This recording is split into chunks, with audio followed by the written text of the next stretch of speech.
Have you ever wondered what's really going on inside one of these autonomous AI agents? I'm not talking about the hype, but the actual nitty-gritty architecture. Well, today, we're going to pop the hood on the OpenClaw stack and build one from the ground up, piece by piece. I mean, an AI that can just go out on the web, use different tools, and actually get stuff done all by itself, it honestly feels like magic. But it's not. It's just a really well-designed stack of technology, and we're about to see exactly how it all fits together. All right, check this out. This is the complete blueprint, our roadmap for the next few minutes. We're going to start right down here at the very bottom, with the foundation, and work our way all the way up through the agent's brain and its hands, and then finish with how it talks to us and stays secure. Let's get into it. First things first, the foundation. Before an agent can think or do anything, it needs a place to live, and we need a way to communicate with it. So that means we're tackling the first two layers, the runtime that actually keeps the whole thing running, and the gateway that acts as its central control plane. Okay, step one is all about one crucial word, persistence. This thing has to run 24/7, right? It's got to handle tasks that might take a long time.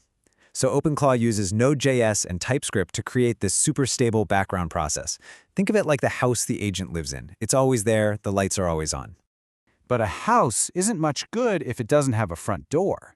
The agent is up and running in its little house, but how do we send it instructions or get updates back? How do we build that connection? And the answer is the gateway. This is the communications hub. It uses something called WebSocket connections. You can just think of that as a dedicated two-way phone line that's always open to handle all the messages going back and forth. It's the front door, the mailbox, and the receptionist all rolled into one.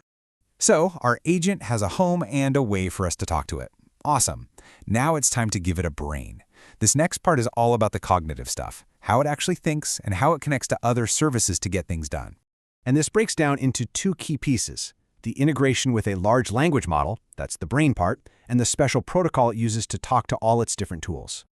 Now, this is a really smart move.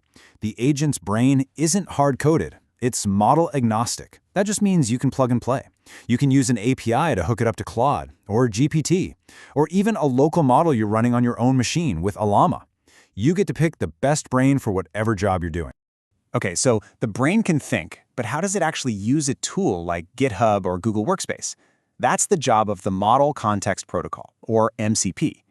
The easiest way to think about this is like a universal translator. It creates a standard language so the agent can talk to any service without needing a custom connection for each one. It's what makes the whole system so expandable. An agent that can think is cool, but an agent that can do things and remember what it did, that's when things get really powerful. This next section is all about giving our agent hands to interact with the world and a memory to learn as it goes.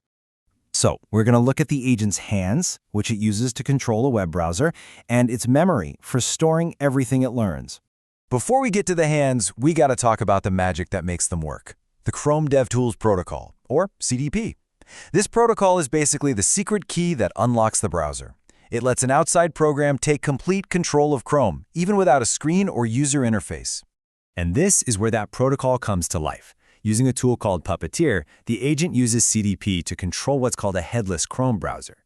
That just means it's a version of Chrome running invisibly in the background.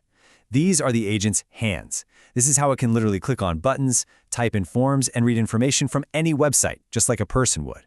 And what about memory? You might be expecting some big, complicated database, but OpenClaw does something that's just beautifully simple. It uses plain old Markdown files. The agent literally writes down its memories.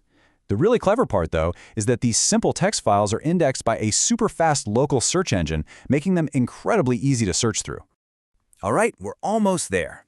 Our agent can run, it can think, it can act, and it can remember. Now for the final critical layers, connecting it to us, the users, and most importantly, making sure it runs safely.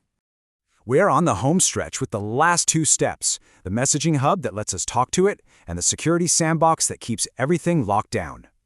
I mean, what good is a powerful agent if it's a pain to use? This layer is all about accessibility. It's a messaging hub that connects the agent directly into the apps you already use every day, like WhatsApp, Slack, or Discord. So kicking off a task is as easy as sending a message. And finally, you could argue this is the most important step for any real-world use: security. Let's be real, you don't want an AI that can browse the web to have free reign on your computer. So it runs inside a secure sandbox using Docker or Podman. This basically puts the agent in a container, totally walling it off from your personal files and the rest of your system. So let's just take one last look at the whole thing. We started with a solid foundation, added a gateway as the front door, plugged in a swappable brain, and gave it a universal translator for its tools.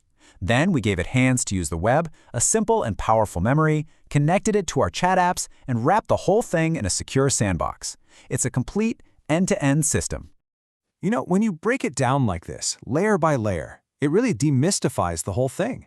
It's not one giant, scary black box. It's just a series of really smart, logical decisions all stacked on top of each other. So the question isn't, how does it work anymore?